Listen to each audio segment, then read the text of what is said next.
एक प्रकार के ज्ञान से युक्त समान मन वाले, हे मित्रजन उठो जागो, होकर अनेक भी संग चलो, जीवन रहस्य को पहचानो।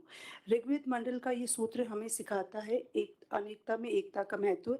यही है हमारी विशेषता। और इसी तरह का समान विचार, ज्ञान और मन वाले शिक्षा के प्रति संकल्पबद्ध समस्त लोगों के सहयोग से एवं राजस्थान राज्य के संवेदनशील माननीय मुख्यमंत्री श्रीयुत अशोक गहलोत साहब की मंशा के अनुरूप राजस्थान के शैक्षिक शिक्षा जगत को नवाचारों के माध्यम से नई ऊर्जा प्रदान करने के लिए शिक्षा विभाग द्वारा आज एक नया कार्यक्रम लॉन्च किया जा रहा है। राजस्थान में शिक्षा के बढ़ते कदम, इस नव संकल्प नवीन सूत्र को लेकर आज हम सब यहाँ पर एकत्रित हुए हैं राजस्थान के शिक्षा में बढ़ते कदम कार्यक्रम के शुभारंभ के लिए। इस मौके पर मैं प्रियंका जोधावत, निदेशक RSCRT, आप सभी लोगों का हार्दिक स्वागत करती हूँ। हमारे लिए अत्यंत हर्ष एवं गौरव का विषय है कि इस कार्यक्रम की लॉन्चिंग के लिए हमारे बीच मौजूद है, हमें आशीर्वाद प्रदान करने के लिए हमारे राजस्थान राज्य के लोकप्रिय मुख्यमंत्री माननीय अशोक गहलोत साहब, साथ ही हमारे साथ में हमारे शिक्षा विभाग के माननीय शिक्षा मंत्री महोदय डॉक्टर BD कल्ला साहब, माननीय शिक्षा राज्य मंत्री श्रीमती जाहिदा खान मैडम, इसी के साथ में हमारे साथ मुख्य सचिव महोदया उषा शर्मा मैम उपस्थित हैं। इसी क्रम में अतिरिक्त मुख्य सचिव स्कूल शिक्षा भाषा विभाग श्री PK गोयल सर आप हैं। उसी के साथ में प्रमुख शासन सचिव वित्त अखिल अरोड़ा सर, प्रमुख शासन सचिव मुख्यमंत्री श्री कुलदीप रांका सर आप, और इसी के साथ में मीटिंग हॉल में उपस्थित हमारे अधिकारीगण, और साथ में ही इस कार्यक्रम के जो नोडल अधिकारी है शिक्षा निदेशक गौरव अग्रवाल जी, आप सभी का मैं पुनः हार्दिक स्वागत एवं अभिनंदन करती हूँ। सर, निवेदन करना चाहूंगी कि हमारे साथ आज का ये जो कार्यक्रम हो रहा है उसमें ऑनलाइन यूट्यूब फेसबुक लाइव के तहत हमारे साथ में जो NEP के नोडल है जिले में, जितने हमारे जिला कलेक्टर महोदय वो भी हमारे साथ में जुड़े हुए हैं, शिक्षा विभाग के समस्त अधिकारीगण जुड़े हुए हैं, उसी के साथ में समस्त राज्य से विद्यालय स्तर तक के अधिकारी कर्मचारी है, विभाग की जो महत्वपूर्ण कड़ी है PO, वहां तक हमारे साथ में शिक्षकगण, अभिभावकगण, जनप्रतिनिधिगण और इलेक्ट्रॉनिक प्रिंट मीडिया के साथ ही हमारे साथ मौजूद है। और सबसे खास बात है कि हमारे जो बच्चे हैं, हमारे विद्यार्थी हैं, वो भी स्कूल में हमारे साथ में शामिल है। सर, मैं पुनः सभी का स्वागत करती हूँ। कार्यक्रम की शुरुआत करते हुए सर्वप्रथम मैं हमारे विभाग के अतिरिक्त मुख्य सचिव महोदय श्री PK गोयल साहब से आग्रह करूंगी कि आप राजस्थान की शिक्षा में बढ़ते कदम कार्यक्रम के संदर्भ में स्वागत उद्बोधन दें, और उसी के साथ में इस कार्यक्रम की उपादेयता क्या है उसके बारे में हमें बताएं। सर, स्वागत आपका, धन्यवाद। आज के इस कार्यक्रम के मुख्य अतिथि परम सम्माननीय राजस्थान के यशस्वी मुख्यमंत्री माननीय श्री अशोक गहलोत जी, सम्माननीय शिक्षा मंत्री डॉक्टर BD कल्ला साहब, माननीय शिक्षा राज्य मंत्री श्रीमती जाहिदा खान जी, मुख्य सचिव महोदया, principal secretary finance Akhil Arora ji, principal secretary to honourable CM Shri Kuldeep Ranka ji, यहाँ उपस्थित सभी अधिकारीगण और पूरे राजस्थान में शिक्षा विभाग के जुड़े हुए लाखों की संख्या में हमारे शिक्षक गण और शिक्षा विभाग के अधिकारीगण, आज शिक्षा जगत के लिए बहुत ही ऐतिहासिक और गौरव का क्षण है, जबकि माननीय मुख्यमंत्री महोदय के कर कमलों से राजस्थान के शिक्षा में बढ़ते कदम इस कार्यक्रम की लॉन्चिंग की जा रही है। शिक्षा विभाग खुशकिस्मत है कि आज इस कार्यक्रम की लॉन्चिंग माननीय मुख्यमंत्री महोदय द्वारा की जा रही है। जैसा कि हम सब जानते हैं, पिछले लगभग 2 वर्ष पूरे दुनिया में कोविड काल रहा, जिसकी वजह से स्कूलें बंद रही और दुनिया भर के शिक्षा शास्त्री और मनोवैज्ञानिकों का यह आकलन है कि इस कोविड काल में जो सबसे ज्यादा नुकसान उतार पर है, हालांकि अभी भी कुछ केसेस होते हैं, लेकिन क्लासेस रेगुलर लगने लग गई हैं, तो सबकी प्रमुख चिंता यह है कि बच्चों का जो लर्निंग लॉस हुआ है उसको किस तरह से रिकवर किया जाए। इस दिशा में राजस्थान सरकार ने माननीय मुख्यमंत्री जी की बजट घोषणा के रूप में एक बड़ी पहल की है कि बजट में 3 महीने के ब्रिज कोर्स का ऐलान माननीय मुख्यमंत्री महोदय ने किया है और इसके लिए 75 करोड़ रुपए का बजट प्रावधान भी रखा है। इस बजट घोषणा की क्रियान्विति के रूप में ही आज ये राजस्थान के शिक्षा में बढ़ते कदम की लॉन्चिंग की जा रही है। इस कार्यक्रम के तहत लर्निंग लॉस की क्षतिपूर्ति, विद्यार्थियों के होलिस्टिक डेवलपमेंट, स्टडी की निरंतरता और शैक्षणिक उद्देश्यों की प्राप्ति के लिए कंटिन्यूअस एंड कॉम्प्रिहेंसिव इवैल्यूएशन तथा रेमेडिएशन कार्यक्रम के माध्यम से लर्निंग लॉस की क्षतिपूर्ति की जाएगी। इसके लिए सबसे पहले विभाग ने कक्षा 1 से 8 तक के बच्चों के लिए वर्कबुक्स तैयार की हैं। ये वर्कबुक्स हिंदी, अंग्रेजी और गणित 3 सब्जेक्ट्स में तैयार की हैं और इनका वितरण 9 जून से प्रारंभ हो चुका है। लगभग 2.25 करोड़ जो वर्कबुक्स हैं वो SIRT द्वारा इनका कंटेंट तैयार किया गया और समसा के माध्यम से इनको प्रिंट करवाकर विद्यालयों में इनका वितरण प्रारंभ कर दिया है। कुछ क्लासेज की वर्कबुक्स तो विद्यार्थियों तक ऑलरेडी संपूर्ण राजस्थान में पहुंच चुकी हैं। शेष का वितरण निरंतर प्रगति पर है और आगे आने वाले 1 सप्ताह 2 सप्ताह में शेष वर्कबुक्स भी विद्यार्थियों तक पहुंच जाएंगी। वर्कबुक्स के वितरण के अलावा इस कार्यक्रम के माध्यम से विद्यार्थियों की जो क्षमताएं हैं, कैपेसिटीज हैं, उनकी ट्रैकिंग की जाएगी ऑनलाइन और ट्रैकिंग के बाद ये प्रयास किया जाएगा कि विद्यार्थियों को 8 ग्रेड लेवल पर लाया जाए। 8 ग्रेड लेवल का मतलब यह है कि अभी जो विद्यार्थी हैं लर्निंग लॉस की वजह से, जैसे कक्षा 5 का बच्चा है तो उसका भी जो नॉलेज लेवल है वो कक्षा 3, कक्षा 2 या कक्षा 4 के बराबर है। तो 8 ग्रेड लेवल पर लाने के लिए वर्कबुक्स के माध्यम से और दूसरे जो उपाय मैं आगे बताऊंगा, बच्चों को उस ग्रेड लेवल तक लाया जाएगा जिसमें कि वो वर्तमान में अध्ययन कर रहे हैं।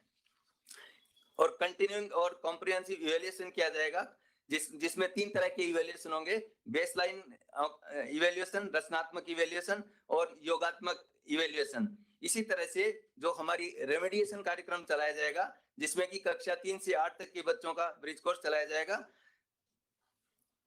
फिर ये 2 चरणों में चलाया जाएगा रेमेडिएशन कार्यक्रम। प्रथम चरण में जुलाई से सितंबर तक जिसमें बच्चों को 4 कालांश में रेमेडिएशन किया जाएगा। फिर सेकंड जो हमारा चरण होगा वो अक्टूबर 22 से अप्रैल 22 तक होगा जिसमें 2 एक्स्ट्रा क्लासेस के माध्यम से रेमेडिएशन कार्यक्रम चलाया जाएगा।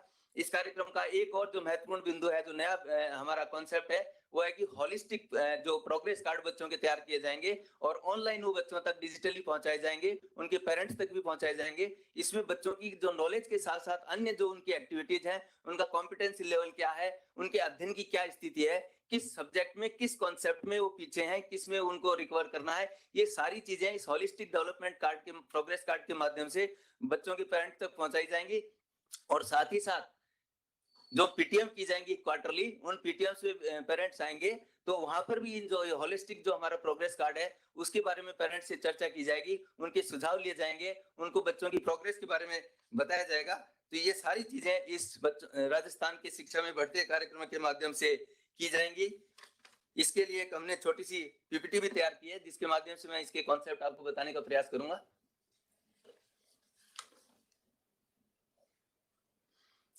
फर्स्ट पेज, पीछे और पेज।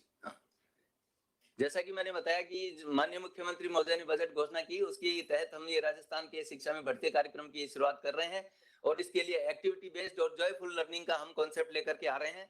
नेक्स्ट, इस कार्यक्रम के प्रमुख घटक हैं कॉम्पिटेंसी बेस्ड वर्कबुक का उपयोग, विद्यार्थियों का कंटिन्यूअस इवैल्यूएशन, उनकी कॉम्पिटेंसी के आधार पर ग्रुप बनाए जाएंगे बच्चों के कि जो बच्चा जिस कॉम्पिटेंसी लेवल पे है उन बच्चों के ग्रुप बना करके उन पे टीचर अलग से ध्यान देंगे ताकि एक ही कॉम्पिटेंसी के बच्चे एक साथ बैठ सकें। फिर पीटीएम रेगुलर तरीके से आयोजित की जाएंगी और होलिस्टिक कार्ड उनको दिया जाएगा और इसमें जो टीचर की कैपेसिटी बिल्डिंग है उस पर भी विशेष ध्यान दिया जाएगा क्योंकि हम जानते हैं कि शिक्षा में नए नए कॉन्सेप्ट आ रहे हैं और कोविड की वजह से दूसरी तरह की जो विधाएं हैं वो भी हम सामने ला रहे हैं। तो टीचर्स की कैपेसिटी बिल्डिंग पर भी इस कार्यक्रम के माध्यम से विशेष ध्यान दिया जाएगा। नेक्स्ट, इसको मैं फिर 4 तरीके से, इसके जो मुख्य एस्पेक्ट्स हैं 4 हैं कि ब्रिज प्रोग्राम के तहत हमारे जो कक्षा 1 से 8 तक के लगभग 75 लाख प्लस बच्चे हैं उन सबको कॉम्पिटेंसी बेस्ड पुस्तिका वर्कबुक्स दी जाएंगी। फिर इनका योगात्मक आकलन किया जाएगा वर्ष में 3 बार जैसा कि मैंने आपको बताया और उनका स्तर जाना जाएगा। नेक्स्ट, इसका पहलू है कि 3 से 6 तक के सभी शिक्षकों के लिए हम एक ऐप का विकास करेंगे ताकि उनको कैपेसिटी उनकी बिल्डिंग हो सके। इस ऐप की तैयारी चल रही है और शीघ्र ही हम इस ऐप को भी लॉन्च करेंगे और अभिभावकों के हाथ में holistic progress card development card दे करके उनकी पूरी जानकारी दी जाएगी। पीटीएम हम आयोजित करेंगे ताकि हर 3 माह उनको बच्चों की प्रोग्रेस का पता लग सके। Next please. इस कार्यक्रम के उद्देश्य और उपयोगिताएं, जैसा कि मैंने बताया, इस कार्यक्रम का मुख्य उद्देश्य शिक्षा अधिकारियों, शिक्षकों तथा विद्यार्थियों को कॉम्पिटेंसी बेस्ड टीचिंग, जो कि ब्रिज कोर्स के माध्यम से पूरा किया जाएगा, इसके लिए हम प्रोत्साहित करेंगे। फिर विद्यार्थियों के जो लर्निंग में गैप आए हैं उनकी पूर्ति करेंगे और दक्षता आधारित शिक्षण से 8th ग्रेड लेवल तक उनको लाया जाएगा। जॉयफुल लर्निंग को इसके माध्यम से प्रोत्साहित किया जाएगा। और इस कार्यक्रम का एक मुख्य उद्देश्य यह भी है कि टीचर्स का जो वर्कलोड है उसको बढ़ाने की बजाय टीचर्स का वर्कलोड कम किया जाए, ताकि टीचर्स भी इस कार्यक्रम के साथ अच्छी तरह से मन से जुड़ सकें। यह भी इस कार्यक्रम का एक मुख्य उद्देश्य है। Next please. इसकी जो मेन थीम है कार्यक्रम की, सबसे पहली थीम है कि अब रटना नहीं समझना है, क्योंकि अभी तक जो पढ़ाई होती है वो रटने के को प्रोत्साहित करती है और बच्चे क्रैमिंग करके और जो कुछ याद किया है, रटा है, उसी को जो एग्जाम की पुस्तिका है उसमें उतार कर आ रहे हैं। अब इसमें हम रटने की बजाय बच्चे की कॉम्पिटेंसी डेवलप करने पर ज्यादा जोर देंगे, उसके नॉलेज को बढ़ाने पर ज्यादा जोर देंगे। फिर दूसरा इसका जो मुख्य उद्देश्य है कि शिक्षकों को इसमें सशक्त किया जाए। इसके दो माध्यम है, एक तो उनकी कैपेसिटी बिल्डिंग ट्रेनिंग्स के माध्यम से की जाएगी और दूसरा जो हम ऐप डेवलप करेंगे उसके माध्यम से भी बच्चों की कैपेसिटी, टीचर्स की कैपेसिटी डेवलप की जाएगी। और तीसरा इसका उद्देश्य है कि जो अभिभावक हैं, बच्चों के पेरेंट्स हैं, उनको बच्चों की पढ़ाई से निरंतर रूप से जोड़ा जाए। उनको ये जानकारी रहे कि उनका बच्चा किस स्तर पर चल रहा है, उसकी कॉम्पिटेंसी कितनी है, वो किस विषय में, किस सब्जेक्ट में, किस कॉन्सेप्ट में कमजोर है और किस तरह से उसकी जो कमी है उसको दूर किया जाए। ये इसके मुख्य पहलू हैं। Next please. Thank you. जैसा कि मैंने निवेदन किया कि इस बहुत ही महत्वपूर्ण कार्यक्रम की लॉन्चिंग आज माननीय मुख्यमंत्री महोदय द्वारा की जा रही है। मुझे आशा ही नहीं, पूर्ण विश्वास है कि माननीय मुख्यमंत्री महोदय और हमारे शिक्षा मंत्री और शिक्षा राज्य मंत्री महोदय के नेतृत्व में शिक्षा विभाग के हम सभी अधिकारी और कर्मचारी, शिक्षक सब मिलकर के इस कार्यक्रम को सफल बनाएंगे और हमारे बच्चों की जो लर्निंग गैप डेवलप है उस लर्निंग गैप को दूर करके और बच्चों को कॉम्पिटेंट बनाने का हम पूरा प्रयास करेंगे। धन्यवाद। जय हिंद, जय भारत। सर, आपका बहुत बहुत आभार। आपने जो उद्बोधन दिया, परिचय दिया इस कार्यक्रम का, उसकी अवधारणा को पूरा बताया। सर, इसी संदर्भ में मैं निवेदन करना चाहूंगी, ये जो आज से हमारा ओरिएंटेशन सत्र भी शुरू हो रहा है, उसके तहत 20,400 पीओ और यूसीओ को ट्रेनिंग हम ये इसी वीक में देने वाले 13 से 15 जुलाई तक। उसके बाद में केआरपीज, एसआरजी की ऑनलाइन ट्रेनिंग होगी। उसके बाद में 14 से 18 जुलाई तक राज्य के हमारे शिक्षक हैं उनको ऑफलाइन प्रशिक्षण किया जाएगा। इसी कड़ी में मैं आगे हमारी आमंत्रित करती हूँ हमारी मुख्य सचिव महोदय श्रीमती उषा शर्मा मैम को। मैम, आपका उद्बोधन। परम आदरणीय मुख्यमंत्री महोदय, माननीय शिक्षा मंत्री महोदय, माननीय शिक्षा मंत्री राज्य मंत्री महोदय, ACS education, principal secretary to CM, principal secretary finance, सभागार में उपस्थित मेरे अन्य साथी अधिकारीगण, फील्ड से जुड़े हुए सभी जिला कलेक्टर्स और बहुत बड़ी संख्या में जो हमारी शिक्षक हैं वो भी आज जुड़े हुए हैं और कुछ स्टूडेंट्स भी जुड़े हुए हैं। सर, आज बहुत बड़ा दिन है, बहुत महत्वपूर्ण दिन है और मैं समझती हूँ सर शायद देश में पहला राज्य है जिसमें माननीय मुख्यमंत्री महोदय स्वयं इस व्यवस्था से आज जुड़े हुए हैं। तो इससे आप सभी अंदाजा लगा सकते हैं कि माननीय मुख्यमंत्री जी की कितनी बड़ी प्राथमिकता है बच्चों की शिक्षा को लेके। जैसा कि ACS एजुकेशन ने बताया अपनी प्रेजेंटेशन में कि ये जो आज का दिन है उसमें किन पहलुओं पर हमें ध्यान देना है और हमको ये समझना चाहिए कि अगर राज्य की प्रगति पर ध्यान देना है तो शिक्षा के तमाम पहलुओं पर भी हमें जो है ध्यान देना होगा। और मुझे बताते हुए खुशी हो रही है सर कि राजस्थान में कुछ ऐसे अच्छे नवाचार किए गए हैं, कुछ इतने अच्छे इनिशिएटिव्स लिए गए हैं कि उन सुझावों को नेशनल एजुकेशन पॉलिसी जो 2020 में केंद्र सरकार द्वारा बनाई गई है उसमें राजस्थान की बेस्ट प्रैक्टिसेस को इंक्लूड किया गया है। और ये माना गया है कि जो कार्य राजस्थान में हुआ है वो उच्च श्रेणी का हुआ है।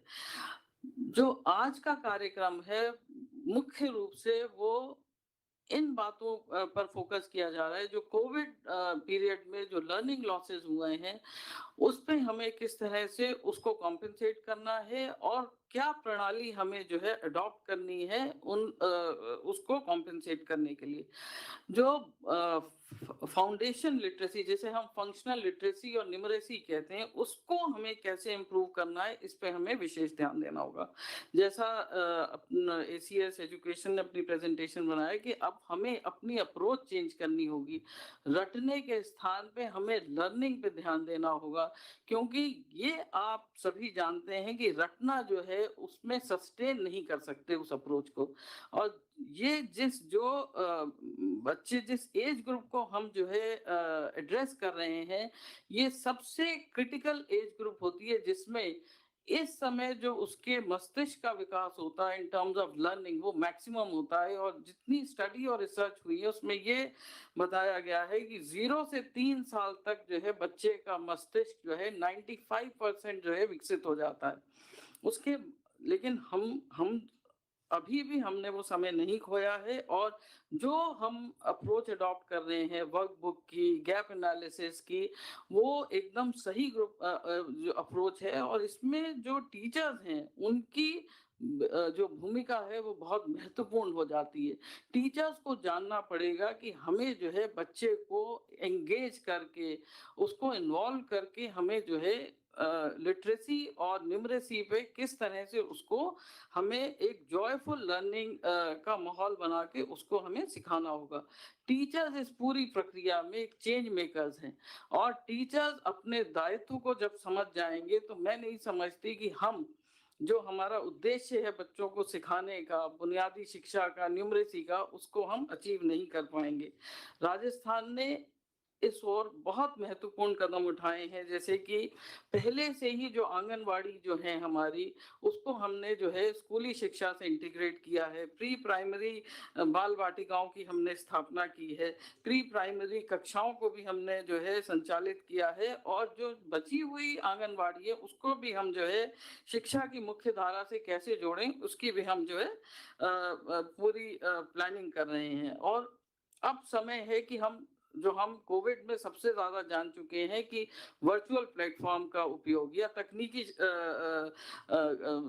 टेक्नोलॉजीज का किस तरह से बेहतर उपयोग किया जाए कि हम जो है अच्छी से अच्छी शिक्षा प्रदान कर पाए। और राजस्थान में इस ओर भी बहुत अच्छा काम हुआ है, जैसे कि शाला दर्पण पोर्टल के माध्यम से जितने भी बच्चे हैं, जितने टीचर्स हैं, सभी की डिटेल्स उस पोर्टल पे है। और जितने, चाहे उनकी अटेंडेंस है, चाहे शिक्षा परिणाम है, चाहे उनकी APR है, अश्योर्ड करियर प्रोग्रेस है, तमाम मॉड्यूल्स एंड टू एंड जो उनके बेनिफिट के होते हैं वो सभी शाला दर्पण के द्वारा संपादित किए जा रहे हैं।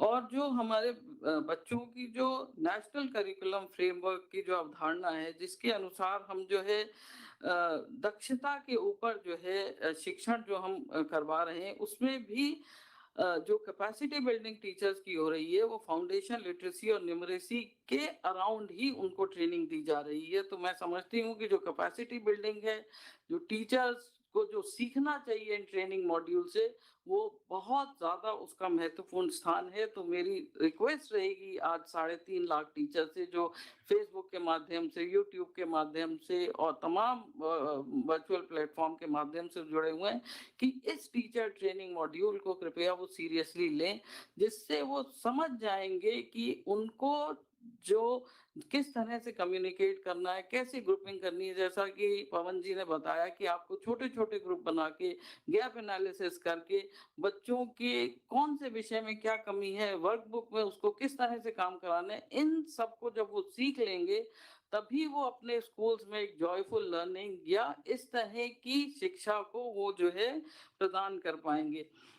क्योंकि अब ये सभी चीज जो है बहुत महत्वपूर्ण हो गई है। एक ट्रेडिशनल वे ऑफ टीचिंग जो था उसको हमें चेंज करना होगा, टीचिंग से ज्यादा लर्निंग पे हमें ध्यान देना होगा। और उसके लिए बहुत जरूरी है कि जो नई तकनीक है, नए जो इसमें मॉड्यूल्स जोड़े गए हैं चेंज सिनेरियो में, उसको हमें जानना होगा। आज जो राजस्थानी शिक्षा में बढ़ते कदम जो जिसका की प्रोग्राम का आज जो है लॉन्च किया जा रहा है, इसको हमें आत्मसात करना होगा। और इसके जितने भी उद्देश्य ऑब्जेक्टिव्स हैं उसको हम सबको मिलके पूरा करना होगा। यही हमारा ध्येय होना चाहिए और जो राजस्थान ने अपनी नेशनल लेवल पे अपनी पोजीशनिंग बनाई है उसको हमें बरकरार रखना होगा। इन्हीं बातों के साथ मैं अपनी बात को समाप्त करती हूँ। धन्यवाद।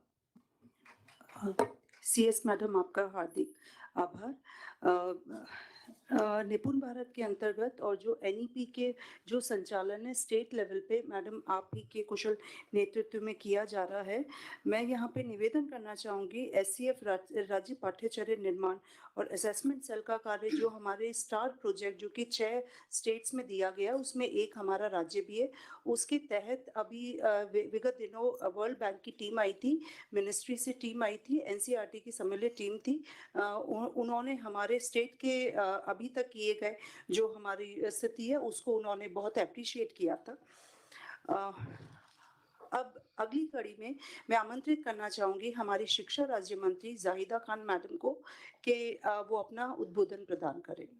हर दिल अजीज आदरणीय अशोक गहलोत साहब, माननीय बीडी कल्ला जी, माननीय उषा शर्मा जी, माननीय कुलदीप राका जी, अखिल अरोड़ा जी, गौरव गोयल जी, एसीएस जी, डायरेक्टर साहब, अधिकारीगण, शिक्षकगण, स्टूडेंट्स, पेरेंट्स और मीडिया के बंधु, राजस्थान के शिक्षा में बढ़ते कदम का आज ऑनलाइन लॉन्च आदरणीय अशोक गहलोत साहब के नेतृत्व में हो रहा है। ये हमारे लिए बहुत खुशनसीबी की बात है। और इनके में इस टाइम अगर हम कोविड का जिक्र ना करें तो हमारी ये बात अधूरी रहेगी, क्योंकि कोविड के टाइम में इतना शानदार मैनेजमेंट राजस्थान का हुआ था। एक भी आदमी को भूखा नहीं सोने दिया गया। जब हमारे आदरणीय अशोक गहलोत साहब ने आह्वान किया था पब्लिक से, सबको प्रॉपर ट्रीटमेंट मिला, टेस्टिंग हुई। हम हेल्थ सेक्टर में इतना आगे बढ़ चुके हैं क्योंकि इन्होंने एमएलए लेड से भी ये सुनिश्चित किया कि 2 करोड़ रुपए आप देंगे हेल्थ के लिए, जिससे कि हेल्थ का सिस्टम अच्छा हो। उसी तरीके से शिक्षा के ऊपर जो आदरणीय अशोक गहलोत साहब का फोकस है, हम उसके लिए बहुत शुक्रिया अदा करते हैं, क्योंकि अगर हमारी आने वाली पीढ़ी पढ़ जाएगी तो हमारा डेवलपमेंट अपने आप ही हो जाएगा। अगर हम नहीं पढ़ पाएंगे तो हमारे लिए चाहे आप सोने की सड़क बना दीजिए, कुछ भी कर दीजिए, हमारा स्तर नहीं बढ़ेगा जीवन का। तो मैं आज खास तौर से बालिका शिक्षा पर आदरणीय अशोक गहलोत साहब का जो मेन फोकस है, मैं उस पर कॉन्सेंट्रेट करना चाहूंगी। विक्रम यंग के शब्दों में अगर कहा जाए तो अगर आप एक पुरुष को शिक्षित करते हैं तो आप सिर्फ एक पुरुष को शिक्षित करते हैं, लेकिन अगर आप एक महिला को शिक्षित करते हैं तो आप एक पूरी पीढ़ी को शिक्षित करते हैं। किसी भी देश के उज्जवल भविष्य और विकास के लिए नारी का शिक्षित होना आवश्यक है। बालिकाएं पढ़ेंगी तो समाज का समग्र विकास हो सकेगा। इसलिए हमारी सरकार आदरणीय अशोक गहलोत साहब के नेतृत्व में बालिका शिक्षा को प्रोत्साहित करने के लिए गंभीरता पूर्वक एवं प्राथमिकता से कार्य कर रही है। पहला, प्रवेशोत्सव अभियान में अनामांकित एंड ड्रॉप आउट बालिकाओं को विद्यालय से जोड़ने के लिए विशेष रूप से अभियान चलाए जा रहे हैं। विगत वर्षों में बालिका शिक्षा के क्षेत्र में राज्य में उल्लेखनीय कार्य हुआ है। बालिका शिक्षा की पहुंच गांव ढाणी तक सुनिश्चित किए जाने के लिए राज्य में सभी 115 बालिका प्राथमिक विद्यालयों को बालिका उच्च प्राथमिक विद्यालयों में एवं 400 से अधिक बालिका माध्यमिक विद्यालयों को बालिका उच्च माध्यमिक विद्यालय स्तर तक अपग्रेड किया गया है। राज्य में संचालित 1846 बालिका उच्च प्राथमिक विद्यालयों को चरणबद्ध रूप से तथा आवश्यकता सीधे ही बालिका उच्च माध्यमिक विद्यालय स्तर तक अपग्रेड किया जा रहा है। बालिका शिक्षा को मोटिवेट करने के लिए बालिकाओं के लिए विभिन्न प्रोत्साहन योजनाएं संचालित की जा रही हैं। पहली, इंदिरा प्रियदर्शनी पुरस्कार योजना। दूसरी, निशुल्क साइकिल वितरण योजना। तीसरी, रानी लक्ष्मीबाई आत्मरक्षा प्रशिक्षण योजना। चौथी, मुख्यमंत्री हमारी बेटियां योजना। पांचवी, विदेश में स्नातक स्तर तक शिक्षा सुविधा योजना। छठी, गार्गी पुरस्कार योजना। 7th, कस्तूरबा गांधी राजकीय आवासीय विद्यालय योजना। 8th, ट्रांसपोर्ट वाउचर योजना। 9th, बालिका प्रोत्साहन पुरस्कार योजना। 10th आपकी बेटी योजना, 11th शारीरिक अक्षमता युक्त बालिकाओं हेतु आर्थिक सबलता पुरस्कार, 12th मूक बधिर एवं नेत्रहीन बालिकाओं हेतु आर्थिक सबलता पुरस्कार। बेटियों की विशिष्ट आवश्यकताओं के लिए हमारी सरकार बहुत ज्यादा प्रयास कर रही है। इसके लिए स्वास्थ्य विभाग के साथ मिलकर द्वारा उड़ान योजना के तहत निशुल्क सैनिटरी नैपकिन वितरण किए जा रहे हैं, जिससे कि उनकी हाइजीन और हेल्थ मेंटेन हो सके। शिक्षकों को, शिक्षा अधिकारियों को एवं अभिभावकों से मेरा आग्रह है कि हमारी बेटियों को शिक्षा हेतु प्रोत्साहित करें एवं भय मुक्त वातावरण का निर्माण करने में योगदान दें। हम बेटियों की मानसिक संवेदनाओं को ध्यान में रखते हुए प्रत्येक विद्यालय में चुप्पी छोड़ो हमसे कहो अभियान के तहत गरिमा पेटी की व्यवस्था कराई गई है, जिसमें बालिकाएं अपनी समस्त प्रकार की शिकायतें, समस्याएं कागज पर लिखकर इस पेटी में डाल सकती हैं। इस मंच के माध्यम से मैं आप सभी प्रबुद्धजनों से यह इल्तिजा करना चाहूंगी कि हमारी बेटियों में भी बेटे के समान क्षमताएं हैं। जरूरत है तो सिर्फ उन्हें मोटिवेट करने की एवं इक्वल अवसर देने की। कोरोना काल में नौनिहालों और हमारी बेटियों की शिक्षा की निरंतरता में रहे लर्निंग लॉस की क्षतिपूर्ति के लिए आदरणीय अशोक गहलोत साहब द्वारा शुभारंभ किए जा रहे राजस्थान के शिक्षा के बढ़ते कदम कार्यक्रम निश्चित ही सकारात्मक प्रभाव होगा। मैं इस कार्यक्रम की सफलता की कामना करती हूँ। और लास्ट में मैं ये कहना चाहूंगी, लड़की हूँ, लड़ सकती हूँ, संघर्षों में भी जी सकती हूँ, कोई मेरा रास्ता रोके यह मैं नहीं सह सकती हूँ। बहुत बहुत धन्यवाद, शुक्रिया। आपका आभार आदरणीय शिक्षा राज्य मंत्री महोदय। बालिका शिक्षा के महत्व को बताते हुए आपका जो उद्बोधन था। भारत के प्रथम प्रधानमंत्री जी श्री जवाहरलाल नेहरू जी का कथन, अच्छी शिक्षा वही है जो समाज को ऊपर उठा सके। शिक्षा राजस्थान में शिक्षा के क्षेत्र में नवाचार को आगे बढ़ाने वाले, गति प्रदान करने वाले हमारे माननीय शिक्षा मंत्री महोदय डॉक्टर बी.डी. कल्ला साहब से मैं आग्रह करूंगी कि आप हम सभी को मार्गदर्शन प्रदान करें। सर। परम सम्मानीय श्री अशोक जी गहलोत साहब, राजस्थान के लोकप्रिय मुख्यमंत्री जी, सम्मानीय श्रीमती जाहिदा खान जी, माननीय श्रीमती उषा शर्मा जी, मुख्य सचिव राजस्थान सरकार, श्री रांका साहब, प्रमुख सचिव माननीय मुख्यमंत्री जी, श्री अखिल जी अरोड़ा, प्रमुख शासन सचिव वित्त विभाग, हमारे ACS शिक्षा विभाग श्री PK गोयल जी, प्रिय Shri Gaurav ji Goyal, director primary and secondary education, उपस्थित अधिकारीगण, शिक्षकगण, भाइयों बहनों और प्यारे विद्यार्थियों, मैं सबसे पहले माननीय मुख्यमंत्री जी का स्वागत करता हूं कि उन्होंने शिक्षा की बढ़ते कदम प्रोग्राम की शुरुआत के लिए अपना अमूल्य समय दिया। ये बात सच है कि राजस्थान में गुणवत्तापूर्ण शिक्षा को प्रदान करने के लिए और शिक्षा के क्षेत्र में ढांचागत विकास के लिए माननीय मुख्यमंत्री जी के नेतृत्व में टीम एजुकेशन राजस्थान ने पिछले 3.5 वर्षों में प्रमुख कार्य किए हैं, जिसके कारण राजस्थान की राष्ट्रीय स्तर पर एक पहचान बनी है। मैं इस अवसर पर खास तौर से कुछ जिक्र करना चाहूंगा। खेल कूद के क्षेत्र में बाल वैज्ञानिकों के नवाचारों और नवीन आइडियाज के बारे में जो काम हुआ है, उसकी पूरे देश में तारीफ हुई है। मैं खास तौर से बताना चाहूंगा कि मुख्य रूप से नेशनल अचीवमेंट सर्वे जो हुआ, उसमें NCERT द्वारा शैक्षिक गुणवत्ता आंकलन में जो 12 नवंबर 2021 को हुआ था, उसमें औसत स्कोर जो था पूरे देश का, उससे हमारा औसत स्कोर काफी ऊंचाई पर था। इसी प्रकार नामांकन क्षेत्र में भी उत्साहजनक वृद्धि हुई। 98,50,000 व्यक्तियों का विद्यार्थियों का नामांकन गत वर्ष हुआ और अभी प्रवेशोत्सव हम मना रहे हैं। इसमें प्रथम चरण में 10 जुलाई तक और द्वितीय चरण जो है उसमें भी काफी लोगों की अभिवृद्धि की। प्रवेशोत्सव में 1,86,000 अब तक नए प्रवेश हो चुके हैं। इसको हम 2 फेज में चलाएंगे।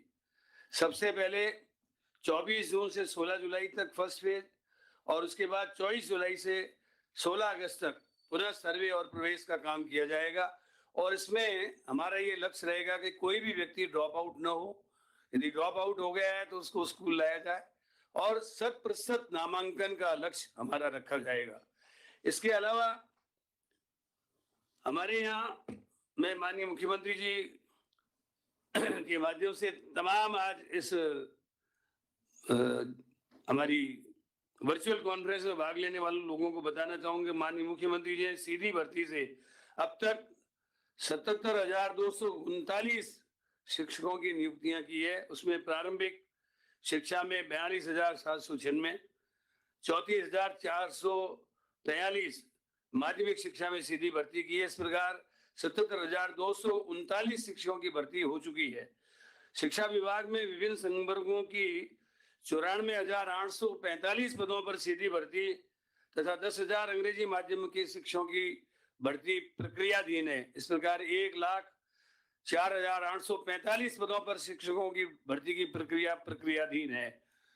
इसका मतलब ये हुआ कि करीब करीब 1,80,000 के करीब शिक्षकों की भर्ती माननीय मुख्यमंत्री जी के नेतृत्व में राजस्थान में होने वाली है। और इससे राजस्थान में एम्प्लॉयमेंट का स्तर और खासतौर से बेरोजगारी को समाप्त करने के लिए राजस्थान ने बहुत ही महत्वपूर्ण प्रयास किया है।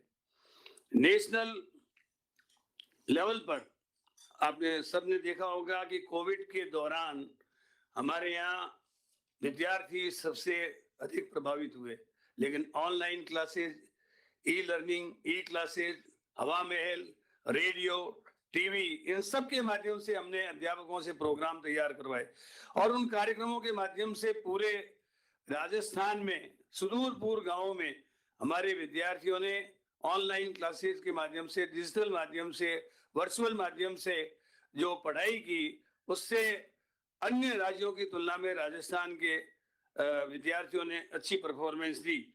और किसी भी कारण से कोई कमी रह गई है तो आज का ये कार्यक्रम आपके नेतृत्व में जो हम लॉन्च कर रहे हैं उसमें खास तौर से ब्रिज कोर्स, आपने स्वयं ने बजट के बिंदु संख्या 6.3 में 75 करोड़ रुपए का प्रावधान ब्रिज कोर्स के लिए किया था ताकि कक्षा 1 से लेकर 8 तक विद्यार्थी ब्रिज कोर्स के माध्यम से पढ़ सके और कक्षा 3 से 8 तक के विद्यार्थियों को हम परीक्षा इवेल्युएशन के माध्यम से देख सकें कि इन 3 महीनों में उनके स्तर में सुधार आया है या नहीं है, वो बराबर जो गैप रह गया था उसको दूर कर पाए या नहीं कर पाए, इसका बराबर इवेल्युएशन किया जाएगा। जहां तक राजस्थान के अचीवमेंट्स का सवाल है, मैं माननीय मुख्यमंत्री जी के ध्यान में लाना चाहूंगा कि इंस्पायर अवार्ड प्रतिभावान छात्रों को अवार्ड देने के लिए होता है। इसमें चयनित विद्यार्थी को 10,000 रुपए की सहायता दी जाती है। इस सर्वे में वर्ष 2020-21 में और 21-22 में दोनों में राजस्थान सर्वोच्च स्थान पर रहा और हमारे 8,027 और 10,019 चयनित विद्यार्थी हुए। और इस साल भी हमारी तैयारी है कि हम इस सर्वे में नियमित रूप से प्रथम आएंगे, निश्चित रूप से प्रथम आएंगे। हमारे शिक्षा मंत्रालय भारत सरकार के द्वारा परफॉर्मेंस इंडेक्स तैयार किया जाता है, उसमें भी राजस्थान 1+ रैंक में आया है। फिट इंडिया मूवमेंट में प्रदेश देश में सर्वोच्च स्थान पर है। नो बैक डे, ये शनिवार के दिन हम एक्स्ट्रा करिकुलर एक्टिविटीज, को करिकुलर एक्टिविटीज को प्रोत्साहन देने के लिए करते हैं। ये भी राजस्थान में एक नया नवाचार है जिसमें राजस्थान अग्रणी रहा है। अन्य प्रदेशों में इस प्रकार की कोई प्रैक्टिस नहीं है।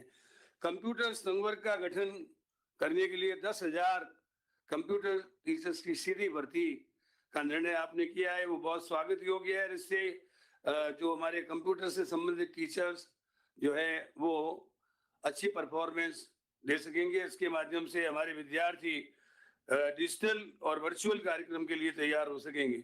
इसी प्रकार हमने राजकीय जो आवासीय विद्यालय हैं, कस्तूरबा गांधी आवासीय विद्यालय हैं, इन सब में डिजिटल क्लासेस, स्मार्ट क्लासेस की शुरुआत कर दी है। इसमें सेट टॉप बॉक्स, इंटरनेट की सुविधाएं दे दी है।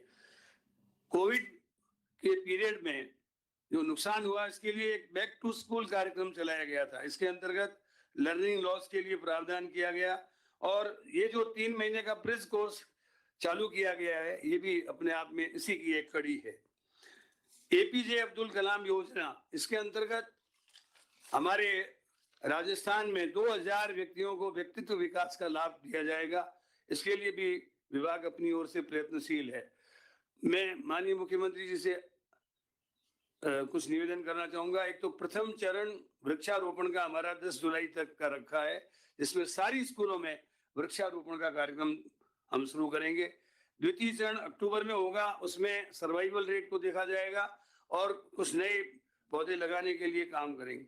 अभी आजादी का अमृत महोत्सव चल रहा है, तो 6 अगस्त टेंटेटिव डेट्स तय की है। फिर आपकी सुविधा के अनुसार हम आपसे निवेदन करेंगे कि पूरे प्रदेश में एक समय एक साथ 4 राष्ट्रभक्ति के गीत गाए जाएं, जिसमें वंदे मातरम, सारे जहां से अच्छा हिंदुस्तान, हमारा वो गाने हम आपसे अप्रूव करवा लेंगे, आओ बच्चों तुम्हें दिखाएं झांकी हिंदुस्तान की, और इसी प्रकार जनगण मन, ये एक साथ एक मतलब वर्ल्ड रिकॉर्ड बनेगा, जिसमें करीब करीब 75 लाख से लेकर हो सकता है कि लगभग 1 करोड़ लोग एक साथ एक समय पूरे राजस्थान में गीत को गाएं। इसी प्रकार 9 अगस्त को झंडा दिवस, उसमें दिन सारे लोग तिरंगा झंडा लेकर के स्कूलों में आएंगे और सारी स्कूलों में झंडारोहण होगा।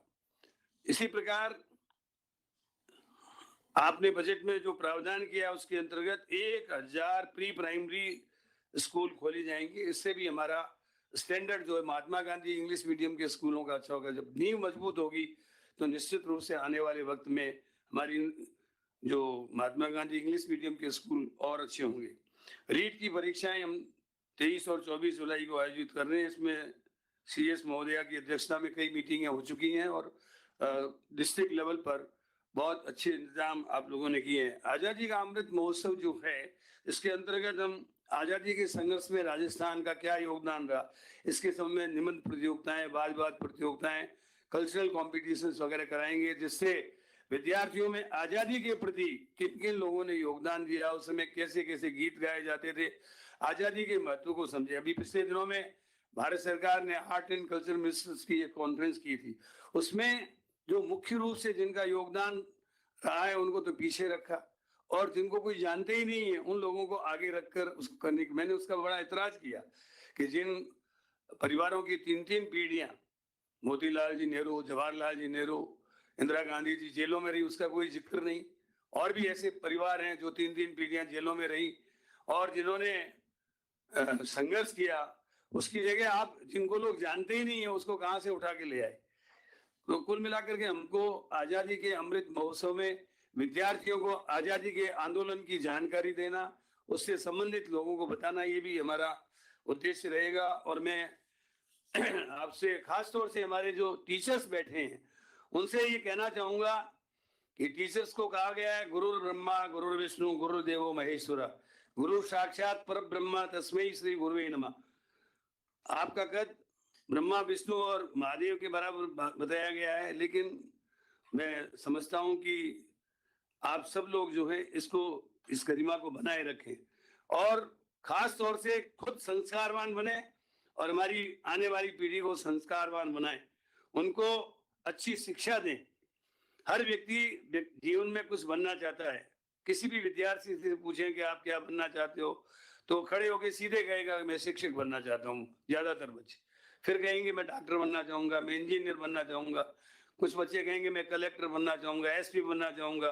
कुछ खेलों में रुचि रखते हैं, वो कहेंगे हम बड़े होकर विराट कोहली या अजरुद्दीन बनना चाहेंगे। लेकिन हर व्यक्ति जीवन में कुछ बनना चाहता है, लेकिन बन कब सकता है?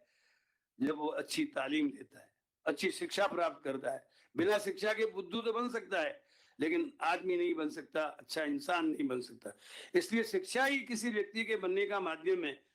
तो आइए हम विद्यार्थियों को इस शिक्षा के बढ़ते कदम के माध्यम से जो कोविड में गैप रह गया है उसको दूर करें, और ऐसा हेल्दी कंपटीशन रखते हुए कि जर्मनी, जापान, इंग्लैंड, अमेरिका में जो पढ़ रहे हैं विद्यार्थी, चाइना में जो विद्यार्थी पढ़ रहे हैं, उनसे अच्छे विद्यार्थी हम तैयार करके ऐसे, अब गुड और बेटर का जमाना नहीं है, दी बेस्ट का जमाना है। इसलिए दी बेस्ट विद्यार्थियों को तैयार करें ताकि वर्ल्ड लेवल के कंपटीशन में हमारे विद्यार्थी आगे बढ़ सकें। मुझे पूरा विश्वास है कि हमारे खासतौर से टीचर्स कम्युनिटी वो खुद नियमित रूप से अपने विषय के बारे में अधुनातन जानकारी रखेगी, और कक्षा कमरों में जो शिक्षा देगी उसमें खासतौर से जॉयफुल एजुकेशन का कंसेप्ट है, उसको पढ़ने में आनंद की अनुभूति हो। विद्यार्थी स्कूल में जाए तो लगे कि यदि माता पिता कहें कि आज सामाजिक कारणों से स्कूल नहीं जाना है, तो उसको ये कहना चाहिए कि नहीं, मैं स्कूल जाऊंगा, मैं स्कूल मिस नहीं करूंगा, तब उसको आनंद की अनुभूति होगी।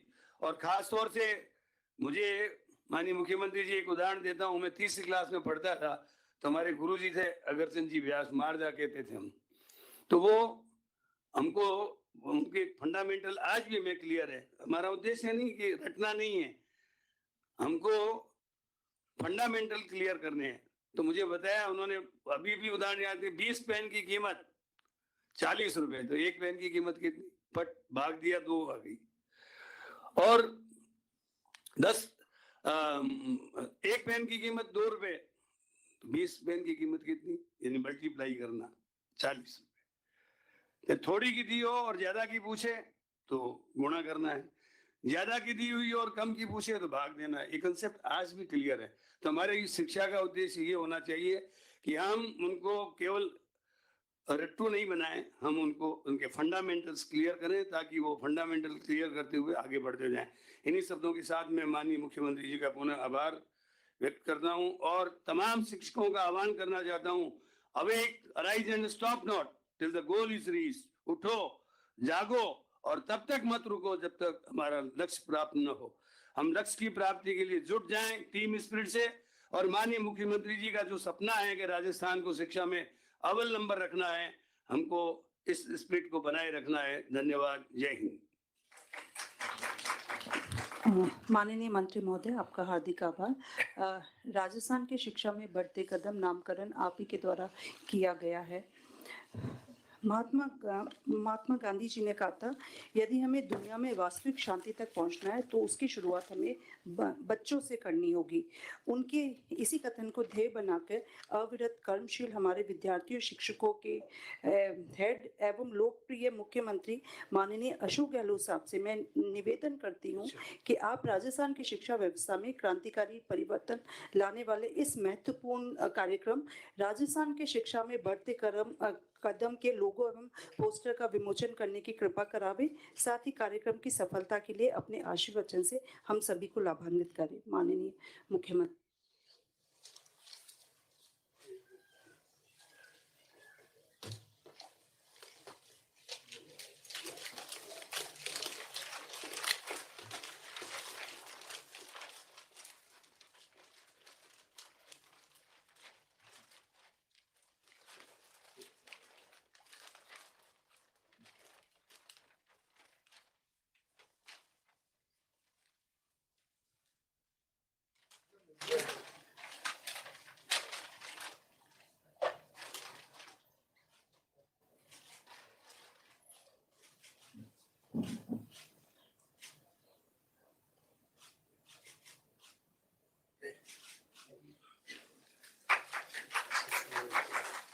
एक और है।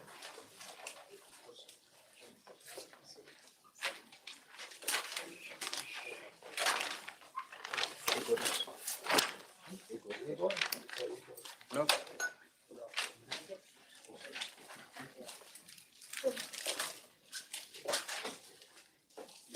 ये पोस्टर है, प्रोग्राम का पोस्टर है, वो लोगो हमारे प्रोग्राम का जो पोस्टर का विमोचन किया जा रहा है।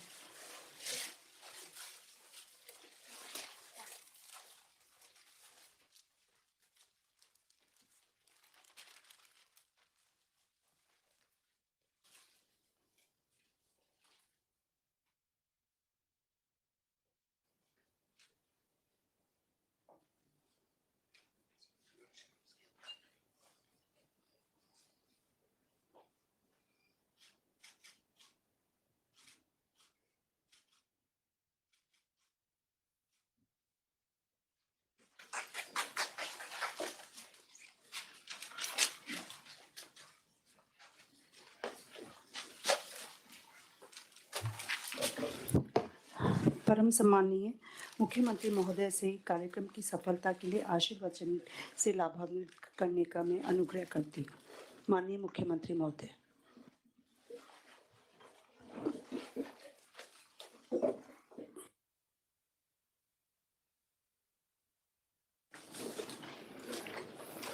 शिक्षा मंत्री हमारे वरिष्ठ साथी डॉक्टर बी.डी. कल्ला साहब, शिक्षा राज्य मंत्री बहन श्रीमती जायदा खान जी, चीफ सेक्रेटरी महोदया श्रीमती उषा शर्मा जी, ACS शिक्षा पवन कुमार गोयल जी, अखिल अरोड़ा जी, कुलदीप नाका जी, गौरव गोयल जी और डायरेक्टर गौरव अग्रवाल जी, शिक्षा विभाग के समस्त अधिकारीगण, इस वीडियो कॉन्फ्रेंस जुड़े हुए तमाम कलेक्टर्स और शिक्षा अधिकारीगण, समस्त ब्लॉक से जुड़े ब्लॉक शिक्षा अधिकारीगण और शिक्षा विभाग का समस्त स्टाफ, समस्त पंचायत मुख्यालयों से जुड़े समस्त PEO और विद्यालयों के संस्था प्रधान, यूट्यूब लाइव से जुड़े शिक्षा विभाग के लगभग लाखों 3,70,000 के लगभग शिक्षकगण हैं, अधिकांश लोग जुड़े हुए हैं, ICT और अन्य माध्यमों से जुड़े लाखों विद्यार्थीगण। ये अद्भुत प्रोग्राम है और इसके लिए मैं शिक्षा विभाग को बधाई देना चाहता हूँ। राजस्थान की शिक्षा में बढ़ते कदम कार्यक्रम ये अद्भुत इसलिए भी है कि एक तरफ तो पूरे राजस्थान के हमारा जो परिवार है शिक्षा विभाग का उजड़ा हुआ है और दूसरी तरफ जो इसका उद्देश्य रखा गया है वो बहुत ही महत्वपूर्ण है, क्योंकि जिस प्रकार से कोरोना ने जो हाहाकार मचाया था पूरी दुनिया के अंदर और देश के अंदर, उसकी किसी ने कल्पना नहीं की थी कि ये भी कभी हमारे वक्त में ऐसी स्थिति बनेगी कि पूरी दुनिया एक संकट में आ जाएगी और लॉकडाउन के माध्यम से जो हालात हुए देश के अंदर वो भी किसी ने कल्पना नहीं की थी। वैसे तो सभी लोग प्रभावित हुए,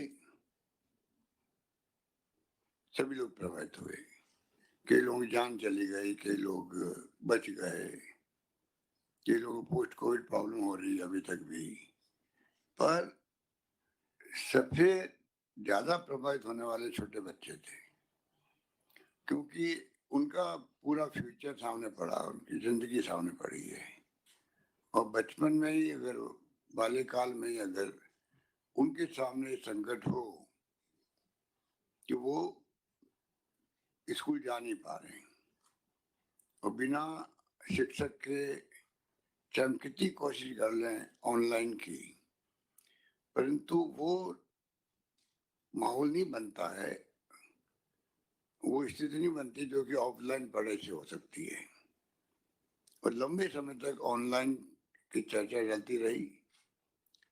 शिक्षा विभाग ने बहुत अच्छे, जैसा कि कल्ला जी और जायदा जी बता रही थी, अच्छे अनुभव प्राप्त किए, अच्छे पहल करी, परंतु टीचर्स को भी भूमिका अदा करने के लिए कहा गया। उन्होंने कोर्सेज की रिकॉर्डिंग भी करी, प्रयास पूरे किए गए शिक्षा विभाग द्वारा किस प्रकार से ऐसी स्थिति में बच्चों को नुकसान नहीं हो, इसलिए ऑनलाइन क्लासेस की तरह ही काम किया गया, करने की कोशिश की गई।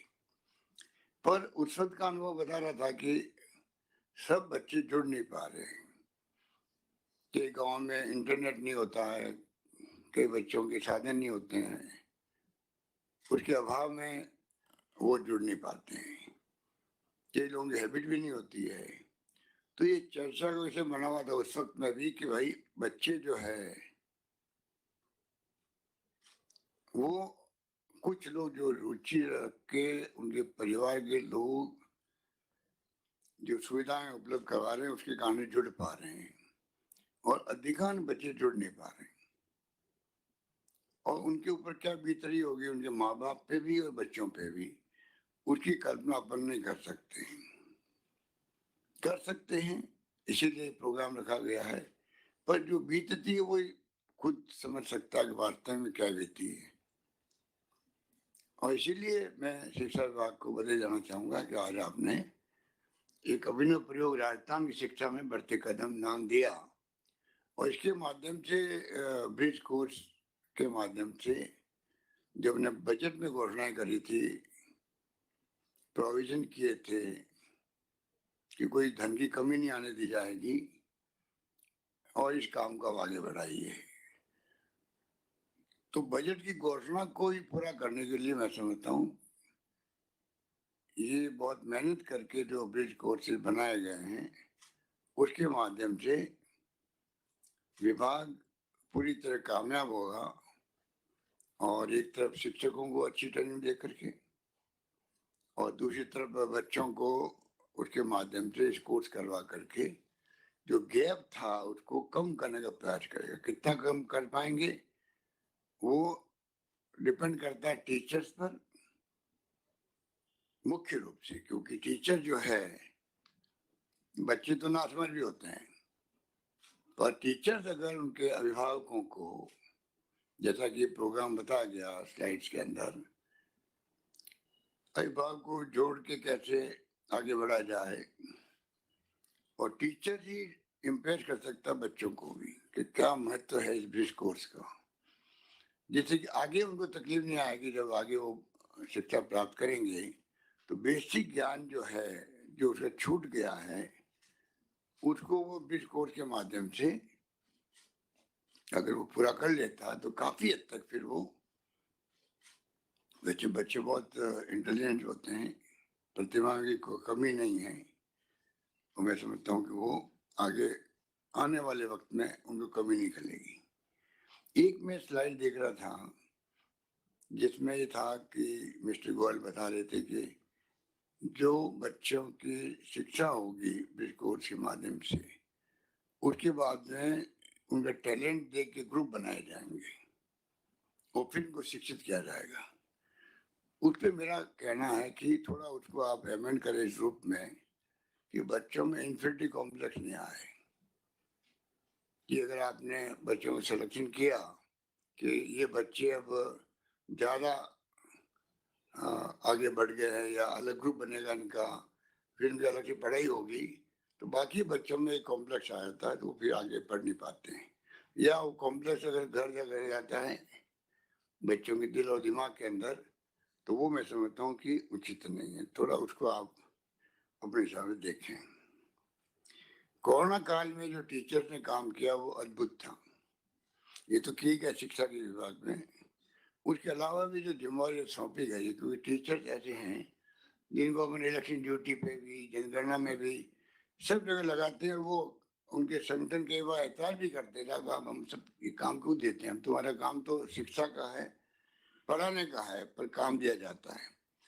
उसके लिए तो मैं समझता हूँ, मुझे पता नहीं अन्य राज्यों में क्या होता है, तो CS महोदय जो देखेंगे कि और राज्यों में क्या है और राजस्थान में हम क्या कर सकते हैं, क्या ये संभव है, क्योंकि टीचर्स की संख्या इतनी बड़ी है और उस रूप में हम लोग उनकी जिम्मेदारी देते हैं और अपना काम चला लेते हैं, तो क्या उनके बगैर ये संभव हो सकता है क्या?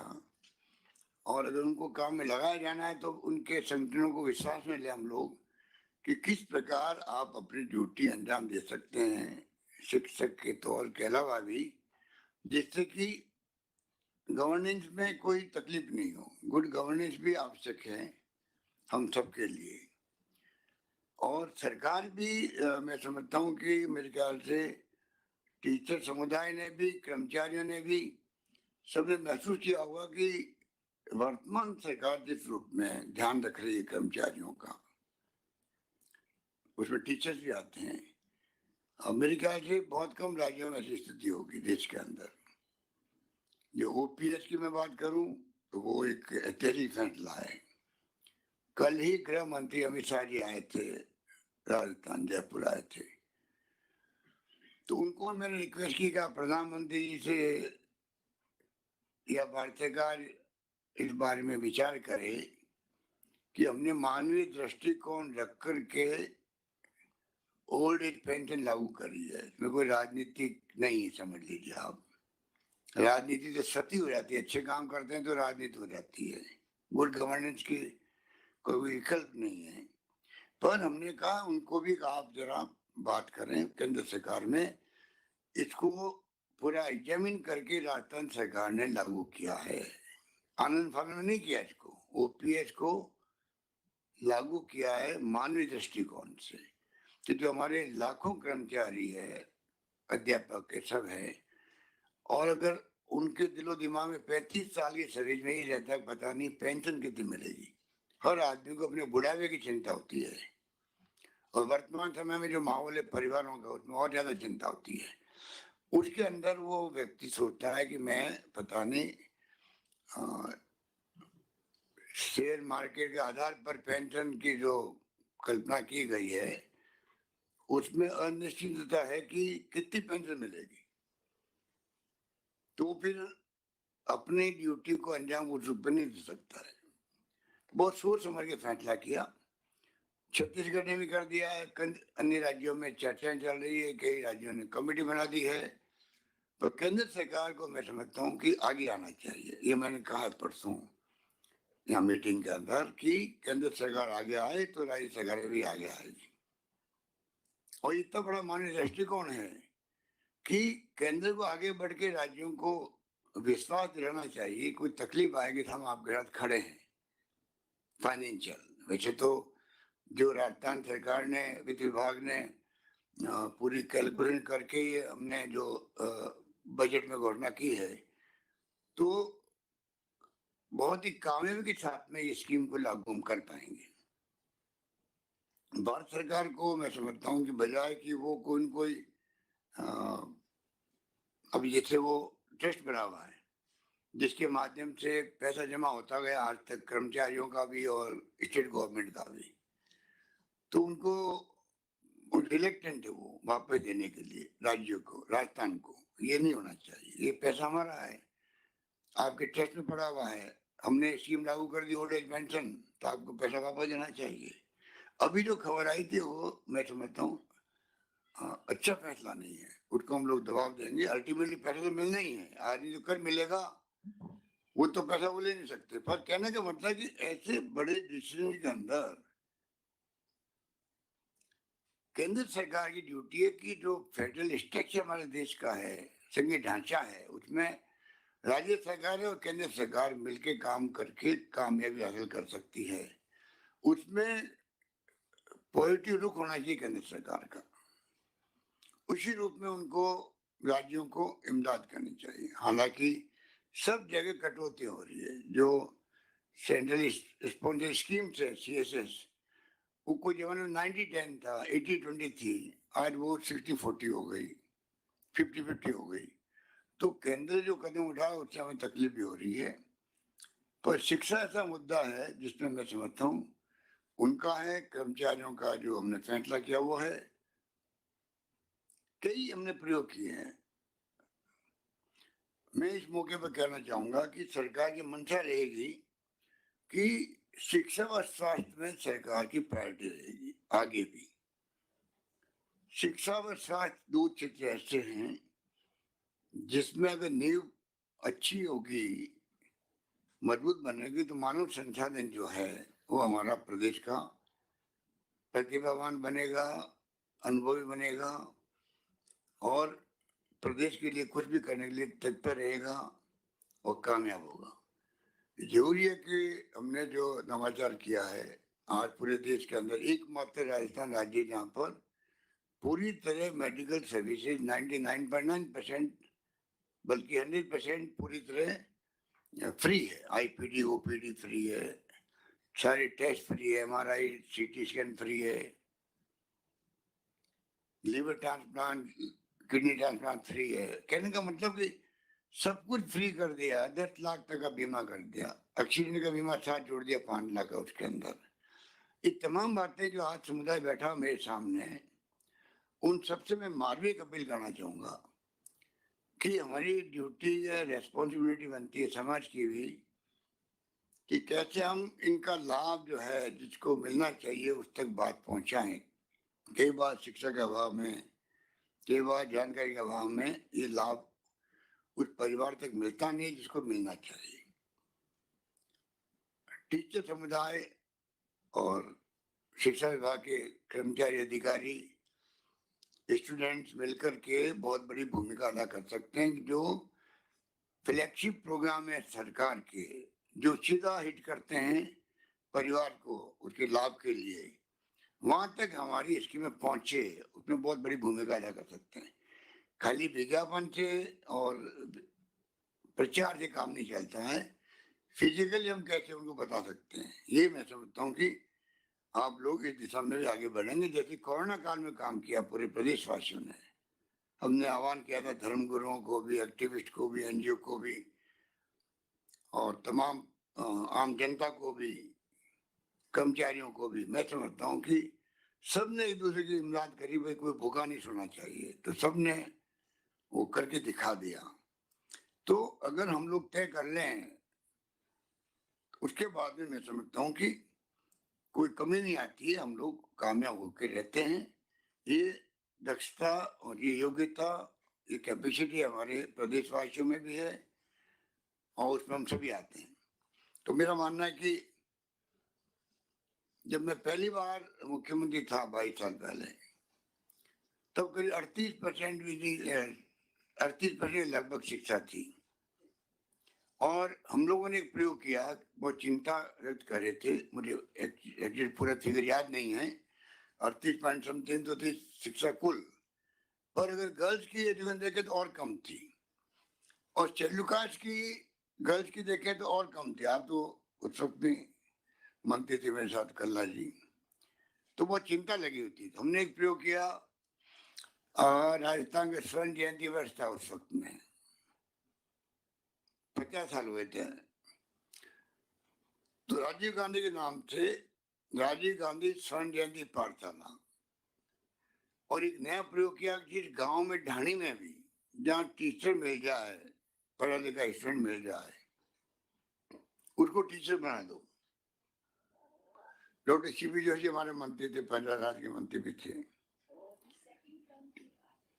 फर्स्ट टाइम की बात है। 23,000 हमने राजीव गांधी स्वर्ण जयंती पाठशाला खोली, 23,000 गांव में ढाणे तक में खोल दी। प्रयोग ऐसा था कि जिसके कारण से गांव में जो ढाणी बैठा बच्चा स्कूल जाता ही नहीं था, वो भी जाने लग गया। वो गांव में स्कूल मतलब एक टीचर जो है वो अपनी ढाणी पढ़ाए बच्चों को, और सरकारी टीचर के रूप में काम करे, एक नया प्रयोग था। और मैं समझता हूँ कि उसके बाद में जो परसेंटेज बढ़ी है, फिर उन्होंने एक प्रोग्राम चला शिक्षा आपके द्वार, कि हर घर घर में जाकर टीचर छुट्टी के अंदर वो जाके घर घर में पता करेगा कोई भी घर का परिवार का बच्चा, बालक बालिका शिक्षा से वंचित तो नहीं है। ये अभियान चला है पूरे प्रदेश के अंदर। उससे क्या हुआ, एक तो बच्चों का नामांकन बहुत अधिक बढ़ गया, कुछ ड्रॉप आउट होते हैं बच्चे, वो ड्रॉप आउट होना कम हो गए। तो एक ऐसा प्रयोग था जो बाद में सरकार बदल जाती तो कई बार नए फैसले हो जाते हैं, वो अलग बात है, परंतु वो प्रयोग मैं समझता हूँ कि गांव और ढाणी तक में एक माहौल बनाना पढ़ाई का बहुत बड़ी बात थी। तो ये जो आज आप प्रोग्राम करे राजस्थान शिक्षा में बढ़ते कदम, ये तो एक गैप पूरा कर रहा आप लोग, पर उसमें तो बच्चे पढ़ाई नहीं करते थे, रुचि नहीं थी बच्चों की, शिक्षा की तरफ माहौल ही नहीं था, इसीलिए बहुत कम परसेंटेज में बच्चे शिक्षित थे। तो वो एक अलग प्रयोग था, ये एक अलग प्रयोग है।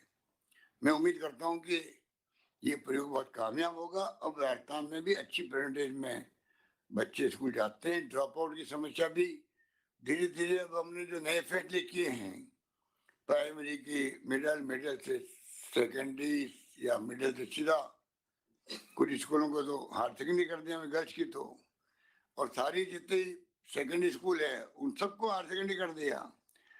तो अब जो डिस्टेंस है गांव में स्कूल के वो बहुत कम हो जाएगी और छूट दे दी शिक्षा विभाग को प्राइमरी स्कूल खोलने की, छूट दी हुई ना। जो मर्ज हो गई उनको खोलने की इजाजत। कोई कमी आएगी नहीं, जो आप लोग तय करोगे टीचर तय करेगा। शिक्षा का जो मैं ये बोल रहा हूँ कि स्वास्थ्य सेवाओं की तरह आज स्वास्थ्य सेवाओं में देश में राजस्थान नंबर 1 पे आ गया है। स्वास्थ्य सेवाओं में भारत सरकार के आंकड़े अभी आए थे, पता नहीं वो कौन सा सर्वे था, नेशनल फैमिली हेल्थ सर्वे उसके अंदर 82% ऐसे कुछ आए थे। तो उसमें भी हम एक नंबर 1 पे आ गए हैं भारत सरकार के सर्वे में। और वैसे हम लोग जैसे इसमें आए हैं उसी रूप में चाहेंगे कि शिक्षा के अंदर भी आए और आने की संभावना है, क्योंकि हमने जो फैसले किए टीचर्स को लेके फैसले किए, इनकी समस्याओं को लेके फैसले किए हैं।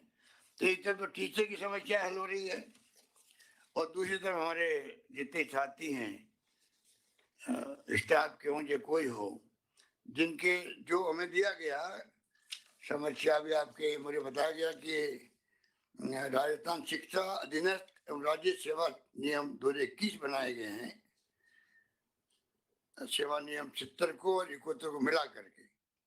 उसमें जो सहायक शिक्षकों के, पुस्तकालय अध्यक्षों के, प्रयोगशाला सहायकों के, सबके जो प्रमोशन के मार्ग प्रशस्त हो रहे हैं और लगभग 1100 विद्यालयों में उप प्रधानाचार्य का पद जो है वो भी शिक्षा का प्रबंधन तंत्र मजबूत करने वाला होगा साबित।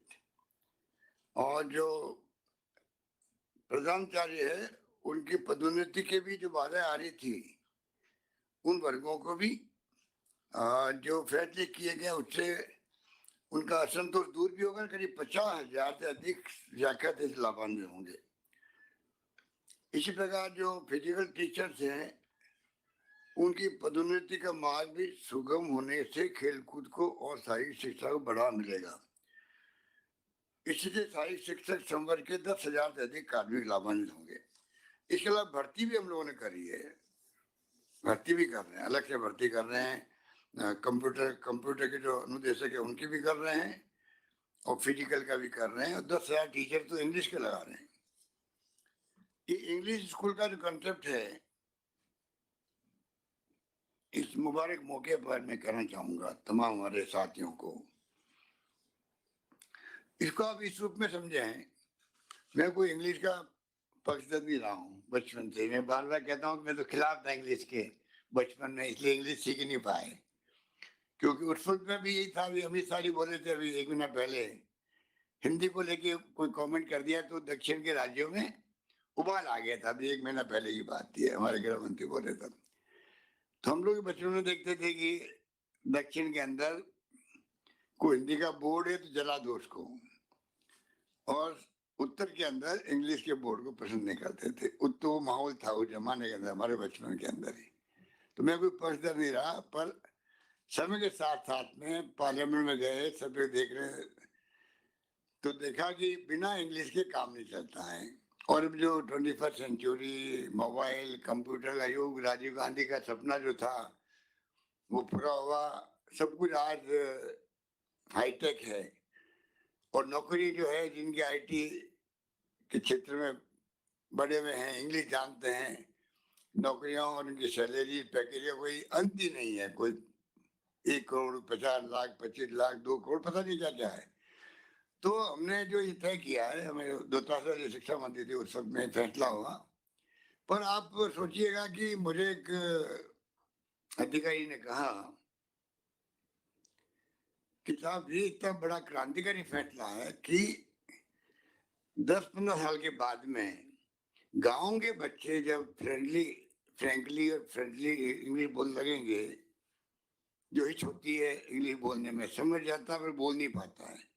बचपन से ही अगर वो मान लो थोड़ा बहुत अभी कमी भी होगी स्कूल के अंदर, टीचर भी वैसे नहीं मिल रहे होंगे क्योंकि टीचर खुद भी वो इंग्लिश के एक्सपर्ट टीचर नहीं होंगे। धीरे धीरे संख्या बढ़ेगी। 10,000 टीचर हम लोग भर्ती कर रहे हैं और मैं समझता हूँ टीचर में भी और बीएड कोर्सेज के अंदर भी टीचर आएंगे कि हमें इंग्लिश की तरफ बढ़ना है, जिससे कि हमें सर्विस में भी आसानी हो जाएगी। तो मेरे ख्याल से ये अगर एक बार कामयाब हो गया प्रयोग, अभी तो 1000-1200 स्कूल खोली है, 2000 का हमने घोषणा कर रखी है, और खोल देंगे स्कूल जितना आप लोग कहेंगे।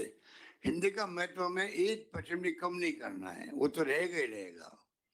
कुछ थोड़ा बहुत कभी कभी विवाद आता है अखबारों के अंदर, पर मुख्य रूप से है कि हमें उसके साथ साथ में, आज प्राइवेट स्कूल है इंग्लिश वाली, वहाँ जानते हैं कितना फीस लगती है। गरीब आदमी, मध्यम परिवार का आदमी उसको अफोर्ड नहीं करवाता है। हम चाहते हैं कि ये स्कूलें खुली है सरकारी, इसमें लॉटरी खोलनी पड़ रही थी, इसमें संख्या बढ़ती जा रही है बच्चों के लिए। लॉटरी खोलने की नौबत तो नहीं आए, जो जाना चाहे स्कूल के अंदर, चाहे नई स्कूल खोलनी पड़ेगी वो खोलेंगे, पर जो इंग्लिश स्कूल में जाना चाहता है वहाँ स्कूल और कैसे प्रबंधन करें, उस दिशा में डीईओ को और मैं समझता हूँ अन्य अधिकारियों को अभी से ही देखना चाहिए कि वो सर्वे करे अपने क्षेत्र के अंदर। इसमें ये हमारी टॉप प्रायोरिटी पर है कि किस प्रकार से इंग्लिश स्कूल कहीं गांव वाले मांगे तो ये निराश नहीं हो। हाँ, बच्चे मिलने चाहिए वहाँ पढ़ने वाले, होना जरूरी है। और 10-15 साल के बाद में हमारे यहाँ के राजस्थान के बच्चे इतने होशियार हो जाएंगे, देश के अंदर अन्य राज्यों के मुकाबले में कंपटीशन के अंदर हर जगह है, चाहे वो यूपीएससी का है, चाहे लोकल सर्विस कमीशन का हो, चाहे कोई भी सर्विस, आईटी हो, प्राइवेट सेक्टर हो। मेरे ख्याल से बहुत बड़ा जम मिलेगा उनको, उनका फ्यूचर के लिए बनाना बहुत आवश्यक है। इस रूप में इंग्लिश स्कूलों को मैंने प्रायोरिटी देना शुरू किया है, और मैं उम्मीद करता हूँ कि आप लोग भी इसमें इस बात को, जो मेरी भावना है उसको आप समझ करके इसको आप आगे बढ़ाएंगे। ये मैं आपसे उम्मीद करता हूँ कि इसमें कोई कमी नहीं आएगी, और हम सब मिलके इसमें बहुत ही आगे बढ़ के कामयाब भी होंगे, मेरा मानना है। बाकी बातें हमारे कल्ला जी ने कह दी, मैं जितने कहना चाहूंगा, राजस्थान में अब आपके वो माहौल नहीं जो अकाल सूखा ही पड़ता रहता खाली, और उसी में हमारे बार बार अकाल पड़ते थे, और पूरा टाइम गवर्नेंस का भी आता था कि गांव गांव में काम खोलो, अकाल रात के काम खुला नहीं खुला के शिकायत आती रहती थी। पीने का पानी मनुष्यों के लिए और पशुओं के लिए भी इंतजाम करो, चारे का प्रबंधन नहीं तो बाहर से मंगाओ, बहुत तकलीफ होती थी, वो मैंने देखा है। अब वो स्थिति जब से यूपी गवर्नमेंट ने और ये डॉक्टर मनमोहन सिंह जी, सोनिया गांधी जी ने महात्मा गांधी नरेगा का जो प्रयोग किया है, 100 दिन का रोजगार की गारंटी कानून बना के पार्लियामेंट में दी गई है, और आप सबको मालूम है कि हमारी गवर्नमेंट ने अभी इसी बजट के अंदर मैंने 100 का 125 दिन कर दिया है। बड़ा डिसीजन है ये। और शहरी रोजगार योजना भी हमने इंदिरा गांधी के नाम से लेके आए, जिसमें 100 दिन का रोजगार नरेगा की तरह होगा। वो कंट्री में 21 राज्यों में छोटा मोटा है, बड़े रूप में हमने किया है। तो बड़े बड़े काम राजस्थान में होने लग गए हैं। प्राइवेट सेक्टर में अलाउ कर दिया है शिक्षा के लिए। जब पहला 98 में हम लोग सरकार में आए थे, पहली बार राजस्थान में हमने private medical, private engineering, private nursing, सब तरह की कॉलेज को अलाउ किया है। आज हमारे बच्चे जो है, पहले जाते थे बेंगलोर या पुणे या मुंबई, माँ बाप चिंतित होते थे, लड़कियों को भेज नहीं पाते थे। अब हमारे यहाँ स्कूल कॉलेज खुलने लग गए। अब राजस्थान में सभी प्रतिष्ठित संस्थाएं जो है देश की, IIT, IIM, IIIT, AIIMS, NIFT, सारी संस्थाएं राजस्थान में आ चुकी है। कॉलेज हमने अभी 211 कॉलेज खोली 2-3 साल के अंदर। 70 साल में खुली है 250 कॉलेज राजस्थान के अंदर। हमने अभी खोल दिया 211 कॉलेज खोल दिए है, उसमें 90 कॉलेज करीब गर्ल्स की है। तो आप सोच सकते हैं। और ये भी हमने कहा 500 लड़के ना पढ़ेगी स्कूल के अंदर, उस स्कूल को हम कॉलेज में कन्वर्ट कर देंगे। ये एक बहुत ही बड़ा फैसला है। तो हमारी तरफ से मैं समझता हूँ कोचिंग क्लासेज के लिए भी बजट में घोषणा की, जो लोग अफोर्ड नहीं कर सकते उनके लिए, जो प्रतिभावान बच्चे उनको कोचिंग भी सरकार करवा रही है, हजारों बच्चों को। 200 बच्चों को विदेश भेज रहे हम लोग हमारे खर्चों पर। ये टीचर समुदाय मैं समझता हूँ कि वो समुदाय है जो कि समाज की दिशा को मोड़ सकता है, क्योंकि वो उठता बैठता है समाज के अंदर, गांव के अंदर, हथई के अंदर बैठता है, गांव में, शहरों में। उसका जो ऑरा होता है वो इंटेलेक्चुअल के हाथ होता है, वो बच्चों को गाइड कर सकते हैं। हम लोग आप जो चाहे राजनीति में काम करके यहाँ बैठे हुए हैं या आप लोग सर्विस में हैं, हम सबकी रेस्पॉन्सिबिलिटी खाली नौकरी में पैसे सैलरी तक नहीं होती है। हमारी एक प्रकार से रेस्पॉन्सिबिलिटी है कि हम कैसे देश और प्रदेश की सेवा करें हर रूप में जहाँ हमारा बस चले। Knowledge is power. अगर हमारे पास नॉलेज है, ज्ञान है, उसको हम कैसे बांटे सोसाइटी को सहयोग करने के लिए, उसमें अगर आप लोगों की भावना जुड़ेगी सबसे, और आप लोग अगर बताएंगे कि ये स्कीम सरकारों की आपको पता ही नहीं है, आपको आश्चर्य होगा 200 बच्चों को भेज रहे थे, मेरे ख्याल से एक तो जानकारी पूरी नहीं हो पाई, दूसरा उसमें कुछ कमियां भी थी स्कीम में। तो पिछली बार हमने भेजना शुरू किया, मेरे ख्याल से कोई गए बच्चे, कितने गए थे? लगभग 40 सैंक्शंस निकल 40 बच्चे गए विदेश के अंदर पढ़ने के लिए, पूरा खर्चा सरकार दे रही, स्टेट गवर्नमेंट दे रही है। 40 बच्चे गए, 200 का कोटा था तो 40 ही गए, क्योंकि उसमें कुछ कमी थी। अब मैं समझता हूँ कि हमारे फाइनेंस सेक्रेटरी ने पूरा उसको वापस रिऑर्गेनाइज करवाया है। अब जो कमियां दूर कर दी गई है, कोर्सेज ले लिए हम लोगों ने, सब कंट्री को ले लिया, करीब करीब सभी कंट्रीज में। अब आपके 200 बच्चे यहाँ पर जो अफोर्ड नहीं कर सकते खुद, वो स्टेट गवर्नमेंट के खर्चों से दुनिया में पढ़ने जाएंगे, आप सोच सकते हो। तो ये तो कुछ बातें मैं बता रहा हूँ आपको, पर आप कृपा करके, आपको मैं कहना चाहूंगा कि आप अपने जीवन के अनुभवों को शेयर करें स्टेट गवर्नमेंट से भी। टीचर होता है, गांव में बैठता है, नए नए प्रयोग होते हैं, नई नई पहल होती है, अपने अनुभवों को शेयर करें शिक्षा विभाग से। कल्ला जी को मैं कहना चाहूंगा, आप अलग से ऐसा कोई बनाए वहाँ पे प्रकोष्ठ, जो कि, क्योंकि आजकल जमाना है पब्लिक क्या चाहती है, हम कितने कुछ कर लें, पब्लिक क्या सोचती है उस ढंग से हम फैसला करते हैं तो ज्यादा वो एक्सेप्ट करते हैं। तो आप लोग एक ऐसा प्रकोष्ठ बना लें जिससे कि वहां पर टीचर्स, एजुकेशन विभाग का कोई व्यक्ति सुझाव देना चाहे तो प्रकोष्ठ उसको देखे। ऐसे सुझाव आएंगे जैसे कि मतलब आप सोच नहीं सकते, और उसको हम लेके आधा बना के शिक्षा विभाग में अगली बार बजट के वक्त में आप अगर सुझाव देंगे फाइनेंस को, तो मैं समझता हूँ ज्यादा बेहतर है। बजट भी आजकल की सरकार बनाती है तो पब्लिक को पूछती है कि पब्लिक क्या उनकी डिमांड है, क्या भावना है, उसके अकॉर्डिंग टू पब्लिक उसको सुझाव देती है, और पॉलिटिकल पार्टी बजट बनाती है, मैनिफेस्टो बनाती है। हमने घोषणा पत्र बनाया है, काफी उसमें ये प्रयोग किया। हरीश चौधरी थे उसके कन्वीनर, जो हमारे मंत्री थे, तो प्रयोग हुआ उसका, उस पर कई ऐसी स्कीम आई जो पहली बार आई है। तो ये स्थिति है कि अगर हम लोग पब्लिक को इन्वॉल्व कर लेंगे, और टीचर्स की मैं समझता हूँ बहुत बड़ी महत्वपूर्ण भूमिका है, हो सकती है, ये मेरा मानना है। इसलिए मैं लंबी बात नहीं कहता हुआ फिर मैं कहना चाहूंगा कि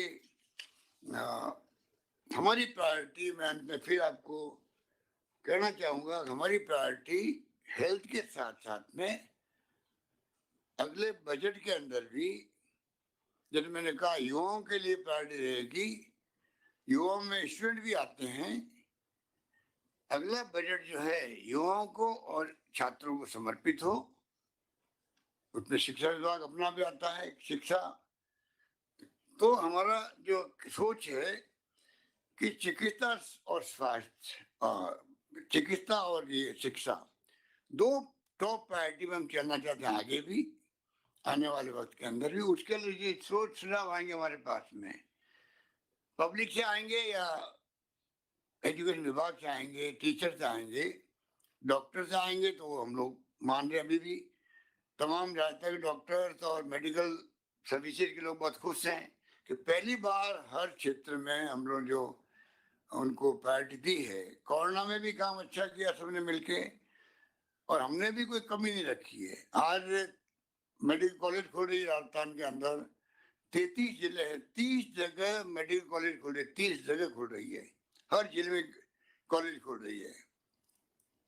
तो ये जो बड़े बड़े फैसले हैं उससे हमारे स्टूडेंट जो है आज प्राइमरी सेकेंडरी हायर सेकेंडरी का, वही तो कल मेडिकल में जाएगा, वो इंजीनियरिंग में जाएगा। तो तमाम बातें जो है मैं समझता हूँ कि जो उसका नींव अच्छी बनेगी, बेसिक पढ़ाई उसकी ठीक होगी, आगे जो उसके सपने हैं, और जैसे मिस्टर कलाम ने कहा था कि सपना देखकर सीखो, तो बच्चों को आप सपना देखकर सिखाओ। ये मैं टीचर समुदाय से अपील करना चाहूंगा, उनको उनके कॉन्फिडेंस पैदा करवाओ उनके अंदर। आपकी भूमिका सदियों से सुनते हैं कि उस जमाने के अंदर भी किस प्रकार से गुरुकुल हुआ करते थे, तो आज भी गुरुजनों का सम्मान कम नहीं है।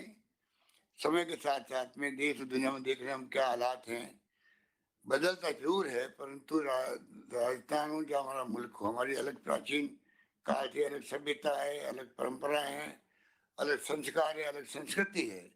उसको लेके हम लोग आज आगे बढ़ रहे हैं और हम चाहेंगे कि छात्रों में अच्छे संस्कार पैदा करें आप लोग। ये चुनौती है कि हमारा मुल्क एकता में अनेकता में एकता वाला मुल्क है, तो यहाँ पर अलग अलग धर्म के लोग हैं, अलग अलग जातियां हैं हजारों, अलग अलग भाषाएं हैं, बोली हजारों हैं। ऐसे मुल्क को हम लोग हमें गर्व है कि हम इस मुल्क को जो इसका मान और सम्मान दुनिया में बना है क्योंकि यहाँ लोकतंत्र कायम रहा, सभी धर्मों को साथ लेके चले, सभी जातियों को साथ लेके चले और उसमें हम कामयाब हुए हैं। कई मुल्क जो हमारे साथ आजाद हुए थे, वो मुल्कों में सैनिकों के शासन हो गए, हिंसा होने लगी, कई बातें हुई। हमारे यहाँ तो चाहे इंदिरा गांधी थी प्रधानमंत्री थी, जान दी थी, पर खालिस्तान ने बनने दिया, राजीव गांधी शहीद हो गए। तो आजादी पहले और बाद में हमारे अलग तरह की एक औरा बना हुआ है, दुनिया इसका लोग मानती है। इतना बड़ा मुल्क फिर भी लोग तो जिंदा है, मजबूत है, आगे बढ़ रहा है। तो चुनौतियां आएगी आज भी हमारे सामने, आज भी है, आगे भी आएगी। उसका मुकाबला भी करने के लिए अच्छे संस्कार बच्चों को मिले, ये मैं आपसे अपील करता हूँ, अपनी बात समाप्त करता हूँ। धन्यवाद। जय हिंद। धन्यवाद। आपका बहुत बहुत आभार आदरणीय मुख्यमंत्री महोदय। आपके आशीर्वचन हमारे विभाग के लिए संबल और मार्गदर्शन प्रदान करेंगे। ऐसे ही इस कड़ी में, इस कार्यक्रम समाप्ति की ओर है। इस कड़ी में मैं जो हमारा राजस्थान की शिक्षा में बढ़ते कदम कार्यक्रम है, उसके नोडल अधिकारी निदेशक प्रारंभिक एवं माध्यमिक शिक्षा श्री गौरव अग्रवाल जी से निवेदन करूंगी कि वे आपका धन्यवाद ज्ञापित करें। माननीय मुख्यमंत्री महोदय, आपके इतने इंस्पायरिंग वर्ड्स के लिए, आशुवचनों के लिए आपका सादर धन्यवाद सर। सर, ये आपकी कल्पना से जो प्रोग्राम स्टार्ट हुआ है, इसमें मेरे खुद के जुड़ाव का मैं एक छोटा सा सर एक इंसिडेंट आपको बताना चाहूँगा सर। सर, जब इस सर्विस में आए थे सर, अंडर ट्रेनिंग में मैं झालावाड़ में था सर। वहाँ पर सर मनोहर थाना के अंदर मैंने बहुत घूम घूम के सर बहुत सारे स्कूल वहाँ पर देखे थे। वहाँ पर सर मैं एक स्कूल के अंदर गया था, वहाँ पे 9th क्लास के अंदर मैंने देखा था कि एक टीचर थे, वो बच्चों को सर जो वेटेड एवरेज का फॉर्मूला होता है sigma FI XI upon sigma FI, exactly यही चीज सर बोर्ड के ऊपर लिखी हुई थी और ये बच्चों को पढ़ा रहे थे सर। तब सर मैंने बच्चों से बात की, तो वहाँ पे बात करके ये पता लगा कि सर बच्चों को वहाँ पे किसी को 15 गुना 5 करना नहीं आता, जिसको लेके sigma FI XI upon sigma FI पढ़ाया जा रहा था सर। तो मैंने वहाँ गुरुजी से पूछा था सर कि गुरुजी आपको पता नहीं क्या कि मतलब बच्चों को जब यही नहीं आता तो वो उस लेवल की चीज कैसे समझ पाएंगे सर। तब वो गुरुजी का नाम तो मेरे को ध्यान नहीं सर, हमारे इस प्रोग्राम में जुड़े होंगे, लेकिन उनके एग्जैक्ट वर्ड्स थे सर जो आज तक मेरे पास स्टिक किए कि सर हम क्या करें, हमें विभाग की तरफ से मैंडेट है कि हमें सिलेबस कंप्लीट करना है, यदि हम सिलेबस कंप्लीट नहीं करेंगे तो हमारे खिलाफ में कार्रवाई होगी। सर उस समय जो मेरी फीलिंग्स थी सर, मतलब बड़ी सर, एक तो एम्पैथी थी बच्चों के लिए कि ये बच्चों का आगे क्या होगा सर, कोई फ्यूचर नहीं सर। वो गुरुजी के लिए कि मतलब ही अंडरस्टैंड्स द प्रॉब्लम, लेकिन उसके बाद भी he can not do anything. एक लाचारी थी सर मेरे लिए कि मैं भी कुछ नहीं कर सकता। सर ऐसे में जो है मैं आपका कोटि कोटि धन्यवाद देना चाहता हूं सर कि आपने इस बजट घोषणा के अंदर सर इस प्रॉब्लम को आपने आइडेंटिफाई किया, आपका विजन था सर, आपकी एक कल्पना थी जिसके चलते आज जो है जिसकी क्रियान्विति के लिए राजस्थान की शिक्षा में बढ़ते कदम सर प्रोग्राम हम स्टार्ट कर पा रहे हैं सर। तो आपका बहुत बहुत आभार सर इसके लिए। सर हम जो है मतलब अक्सर ये पढ़ते ही रहते हैं सर कि गवर्नमेंट को लर्निंग लेवल्स के ऊपर फोकस करना चाहिए सर। जैसे आपने बताया जब आप फर्स्ट टर्म में थे सर उस समय एक्सेस बहुत बड़ा चुनौती था, आपने एक्सेस को सॉल्व किया सर। फिर धीरे धीरे जैसे समय बदला सर, आज की तारीख में लर्निंग लेवल्स को क्लोज करना एक बहुत ही मेन फोकस का काम हो गया सर। तो ये जो प्रोग्राम है सर, ये प्रोग्राम सर एक ऐसा प्रोग्राम है जिसके लिए बड़े बड़े सर जो नोबेल प्राइज इकोनॉमिस्ट जो जीतते हैं सर, अमर्त्य सेन या सर जितने भी बड़े बड़े इकोनॉमिस्ट आप पढ़े सर, सभी इन प्रोग्राम्स की इस तरह की ही बातें करते हैं सर। पूरे देश भर में सर ये राजस्थान प्रथम राज्य है सर जिसके अंदर इस तरह का एक अभिनव प्रयोग हो रहा है सर आपकी कल्पना से, और हम आपके सर बहुत बहुत आभारी हैं इसमें। सर साथ ही मैं धन्यवाद ज्ञापित करना चाहता हूँ माननीय शिक्षा मंत्री महोदय और माननीय शिक्षा राज्य मंत्री महोदया को, जिन्होंने सर आपके विजन को साकार करने के लिए हमें अपना अमूल्य समर्थन और मार्गदर्शन सर हमारे को दिया। सर मैं धन्यवाद ज्ञापित करना चाहता हूँ आदरणीय CS मैम को, जिन्होंने इस प्रोग्राम की सर अपने व्यस्त शेड्यूल से भी सर हमारे को काफी टाइम निकाल कर दिया सर, काफी रिव्यू मीटिंग्स ली और अपना एक्सपीरियंस से सर हमारे को साझा किया। सर हमारे ACS सर को मैं धन्यवाद ज्ञापन करना चाहता हूँ, ACS सर और उनकी टीम को, जिन्होंने कंटिन्यूसली सर इस चीज को इसके ऊपर ध्यान रख के इसकी मॉनिटरिंग करके सर इस प्रोग्राम को हम इस रूप के अंदर ला पाए।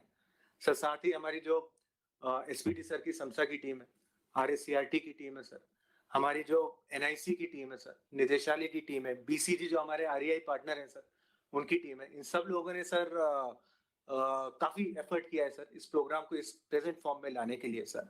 इन सभी का मैं धन्यवाद देना चाहूंगा सर।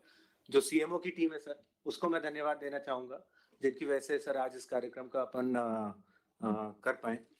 और सर मैं आपको पूरे विभाग की तरफ से ये आश्वस्त करता हूँ सर, जो आपने अभी डायरेक्शंस दिए हैं उनकी हम क्रियान्विति करेंगे सर। आपने कहा है कि आपका अगला जो बजट आप चाहते हैं उसके अंदर शिक्षकों से शिक्षा के लिए बच्चों के लिए सर स्पेशल बजट हो, हम उसकी क्रियान्विति करेंगे सर। तथा साथ ही सर ये जो प्रोग्राम है सर, आपका जो विजन है कि राजस्थान का जो शिक्षा का मॉडल है उसे पूरे कंट्री भर के सामने अपने को लेके आना है, जो आपने अभिनव पहल की थी sir Mahatma Gandhi English medium schools की, और दूसरा उसका ये पिलर है सर ये राजस्थान की शिक्षा में बढ़ते कदम वाला प्रोग्राम। इन दोनों प्रोग्राम्स को साल भर के अंदर सर इस तरह से क्रियान्वित करेंगे कि नेशनल लेवल पे सर ये मॉडल उभर कर आएगा। सर अब प्रोग्राम का जो अगला चरण है सर, इसमें जो हमारे विभाग के जितने भी प्रशासनिक अधिकारी हैं तथा जो शिक्षक हैं वो हमारे साथ जुड़े हैं, उनको हमारे विभाग के जो मास्टर ट्रेनर्स हैं सर उनके द्वारा डिटेल प्रोग्राम का आमुखीकरण किया जाएगा। तो मेरा सबसे रिक्वेस्ट है कि please state. Thank you sir. आभार आपका गौरव जी। सर ये जो हमारे आज के कार्यक्रम का प्रथम सत्र है ये पूर्ण हो चुका है, और इसका जो अगला महत्वपूर्ण सत्र है उसमें फील्ड ओरिएंटेशन के लिए हमारी जो SRG की टीम है, मैं उनको यहाँ पे बुलाना चाहूँगी कि वो फील्ड ओरिएंटेशन के लिए अपनी जो PPT है उसके साथ में आमुखीकरण करावे। Thank you.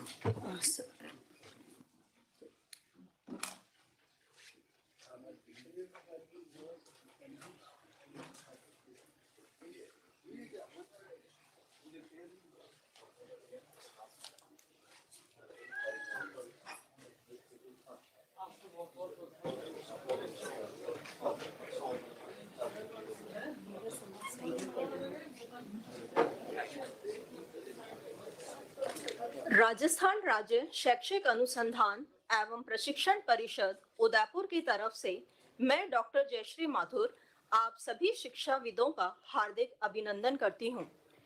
माननीय मुख्यमंत्री जी की बजट घोषणा संख्या 6.3 की अनुपालना में राजस्थान के शिक्षा में बढ़ते कदम कार्यक्रम के अंतर्गत शैक्षणिक वर्ष 2022-23 में